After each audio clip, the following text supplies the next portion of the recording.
And most of us don't know it. Most of us don't understand it. Yeah. Therefore, most of us don't believe it. Right. We don't believe that we're worth more than what we get paid right now. It's tight in here. I hope it loosens up soon. We don't believe that. I know Pastor Patrick said something that blew my mind. He said, most of us pray for things we're afraid of. Yeah. Most of us pray for things that really scare us to death. Because if you really believe you was worth $30 an hour, why not try for the job that pays, but you don't? Yeah.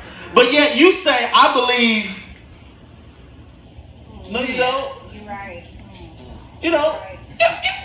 You really don't. But you drive through neighborhoods and you look at these cribs and you be like, man, one day. Any one day people? Listen, I need people to talk to me. Do I got any one day saints in here? You like, I'm that dude. I'm religious about it. I drive to certain neighborhoods that typically I ain't supposed to be nowhere near, and I need to see every model home on the street. I gotta walk in it. I gotta fill it out. I gotta see where I'm going. I need the theater to be over here. This is where I belong. And when I'm in there, I don't feel out of place. I feel like I am supposed to be in there. But most of us will only go as far as checking the model. I just said something heavy. Most of us will only go as far as checking the model. Checking the model. Do you know somebody who has the same qualifications that you have and make more money than you? Yes. You ever ask why?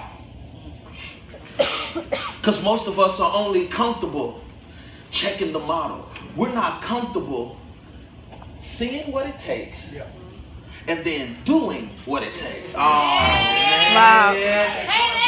We want God to be like this virtual Santa Claus flying through the hood, dumping out blessings on people and like picking you out of your current situation and dumping you into a better situation without no responsibility for you. You're the sum total of what you've allowed God to do in your life. Wow. Here is a very powerful comparison when you read Isaiah 55. Isaiah the prophet, this is in the middle of captivity. He's writing this. He's writing this in the moment in which you don't understand where he is. Isaiah is broken up into three different sections. There's the section of writings in which he wrote pre-captivity. Then there's a section of writing that he wrote post-captivity, but then there's this glorious section of writing that he wrote during captivity. And can I tell you that Isaiah 55, he's writing in the middle of captivity.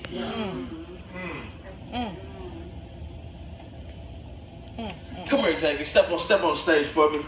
I need to bless your socks off real quick. Hold me captive by my arms. I need you to understand that Isaiah is captive, and he's saying, for my ways are not your ways. Wow. My thoughts are not your thoughts, declares the Lord. As far as the heavens are from the earth, so are my ways from your ways, and my thoughts from your thoughts. I don't know why I'm captive. Wow. But knowing God, I'm captive for a reason. Yeah. I don't know why I'm going through, but knowing God, I'm going through for a reason. I don't know why I can't use my hands, but knowing God, I can't use them for a reason. I don't know why I'm moving so slow, but knowing God, I'm moving slow for a reason. I don't know why I feel the way that I feel and I'm so anxious how I'm anxious, but knowing God, this is not for no reason, because his ways are not my ways. This word ways speaks of acts. This word ways speaks of acts. His actions are not my actions. His actions are not my actions. I would like to think that my actions exemplify the one who I say I'm under. The one who I say I'm submitted to. But my actions don't always exemplify the actions of God. Then this word thoughts translates to the word plans. He said, my actions are not your actions. And then he says, my plans for you are not your plans for you. Right.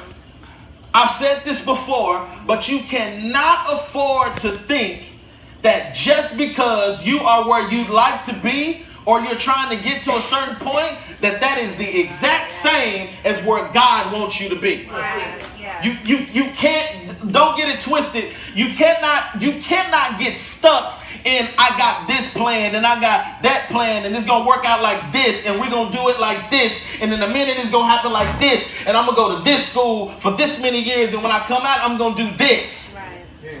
Because all of this and that may be nowhere near to the plan of God for your life. Right. Woo! Yeah. So here we have a comparison between God's way Yep. and man's way. Isaiah 55, this story is a story about forgiveness and righteousness in right standing.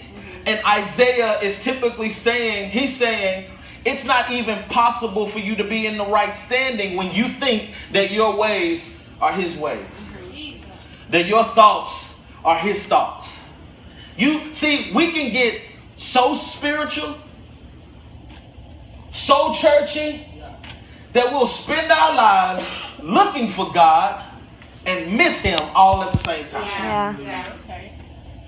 We'll spend our lives doing for God and miss him all at the same time. Yeah. Because a lot of people who have been saved for X amount of years think Yep. that they've got this thing down to a science. Yeah. I'm in this position. That must mean that God is about to. This is only showing me. But you don't have no clue of what it is that God really desires to do in your life. It is the people who say, I'll never pastor, who God calls to pastor. That's the truth. That's the truth. What? Pastor? This one? Yeah. Did you look at my record correctly? Do you know what? Do you know what I struggle with, God?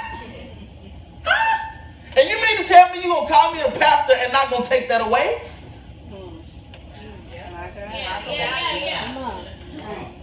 You mean to tell me you're going to call me the pastor, but you're not going to make fine not be fine?